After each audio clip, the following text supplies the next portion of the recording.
बिस्मिल्लाहिर्रहमानिर्रहीम। अस्सलाम वालेकुम। एमबी न्यूज के डिस्ट्रिक्ट बुलेटिन के साथ मैं हूं नुज़हत नूर। बुलेटिन का बाकायदा आगाज कर लेंगे। खबर शामिल करते हैं। इरफान बशीर की रिपोर्ट के मुताबिक डिप्टी कमिश्नर शाहिद इमरान मार्त ने म्यूनसिपल कमेटी मलिकवाल में सहाफ़ियों से गुफ्तगू करते हुए कहा है कि ईद उल अज़हा के अयाम में कुर्बानी की इलाइशों को बरवक्त तल्फ करने के लिए सफाई के निज़ाम को बेहतर बनाने के लिए तमाम तर इंतजामात मुकम्मल कर लिए गए हैं।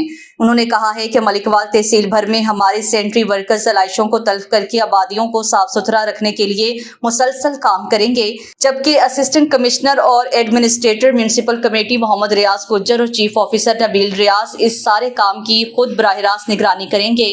डिप्टी कमिश्नर शाहिद इमरान मार्त ने शहरियों को हिदायत की है कि वो इंतजामिया की तरफ से दिए गए शॉपर बैग्स में इलाइशें डालकर म्यूनसिपल कमेटी की मुख्तस करदा जगहों पर रखें, जबकि किसी मसले की सूरत में म्यूनसिपल कमेटी मलिकवाल में कायम करदा कंट्रोल रूम से राब्ता करके इत्तला दें ताकि इलाइशों को बर वक्त उठाया जा सके। इस मौका पर असिस्टेंट कमिश्नर मोहम्मद रियाज गुज्जर, चीफ ऑफिसर नबील रियाज ने बताया कि म्यूनसिपल कमेटी के सेंट्री वर्कर समेत तमाम मुलाजमीन की छुट्टियां मनसूख कर दी गई हैं।